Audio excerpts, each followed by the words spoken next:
जाम sorrow मावा सां बि ख़बर शेयर कंदासीं, जिते मेहरान यूनिवर्सिटीअ में अंदरि छित जा चापुड़ किरी पिया आहिनि। मेहरान यूनिवर्सिटी जी हॉस्टल जी छित जा चापुड़ किरी पिया आहिनि, जंहिंजे नतीजे में हिकु शागिर्द ज़ख़्मी थी पियो आहे, जंहिंखे इस्पताल मुंतक़िल कयो वियो आहे। जाम शोरो मां अव्हां खे अपडेट कयूं पिया। शाह अब्दुल लतीफ़ हॉस्टल जे रूम नंबर 9 जी छित जा चापुड़ किरण सबबि शागिर्द पीर बख्श ज़ख़्मी थी पियो आहे, जंहिंखे इस्पताल मुंतक़िल कयो वियो। मेहरान यूनिवर्सिटी जी हॉस्टल जे छित जा चापुड़ किरी पिया आहिनि, जंहिं सबबि हिकु शागिर्द ज़ख़्मी थियो आहे। शाह अब्दुल लतीफ़ हॉस्टल जे रूम नंबर 9 जे छित जा चापुड़ किरण सबबि शागिर्द पीर बख्श मज़ारी ज़ख़्मी थी पियो, जंहिंखे इस्पताल मुंतक़िल कयो वियो। मेहरान यूनिवर्सिटी जी हॉस्टल जी छित जा चापुड़ किरी पिया, जंहिंजे नतीजे में हिकु शागिर्द ज़ख़्मी थी पियो। अव्हां खे अपडेट कयूं पिया। शाह अब्दुल लतीफ़ हॉस्टल जे रूम नंबर 9 जी छित जा चापुड़ किरण सबबि शागिर्द पीर बख्श मज़ारी ज़ख़्मी थी पियो आहे, जंहिंखे इस्पताल मुंतक़िल कयो वियो। तफ़सील लाइ राब्तो कयो आहे KTN न्यूज़ रिपोर्टर असीम बारिजो सां। जी असीम, छा अपडेट्स आहिनि?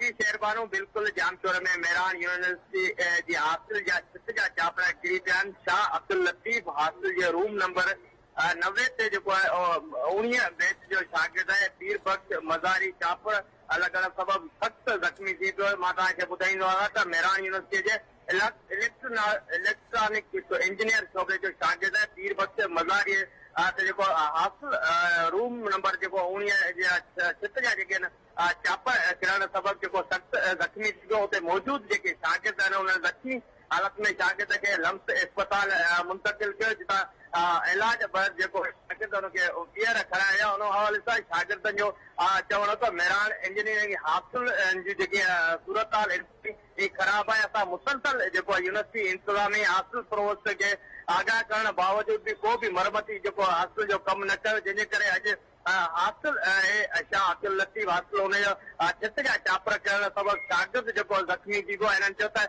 हॉस्टल जो जेको मरमती कमु न करायो त असां सख़्तु एहतिजाज कंदासीं। मेहरान यूनिवर्सिटी इंजीनियरिंग यूनिवर्सिटी जिते इंजीनियर पैदा कंदी आहे, उते जेके आहिनि हॉस्टल जो रूम नंबर 9 ते जेको आहे चापुड़ करण सबबि जेके आहिनि शागिर्द जेको सख़्तु ज़ख़्मी थी पियो आहे। शागिर्दनि चयो त हॉस्टल जो जेको मरमती कमु न करायो त असां एहतिजाजी पहिरीं ॻाल्हाईंदासीं। जी असीम बारिजो, अपडेट्स लाइ महिरबानी।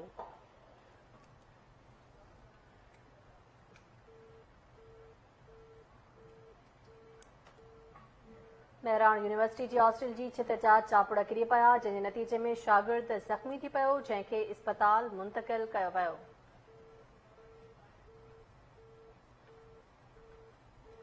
ॿिए पासे काज़ी अहमद वेझो ॿिनि धुरनि विच में छेड़ो थियो आहे, जंहिंजे नतीजे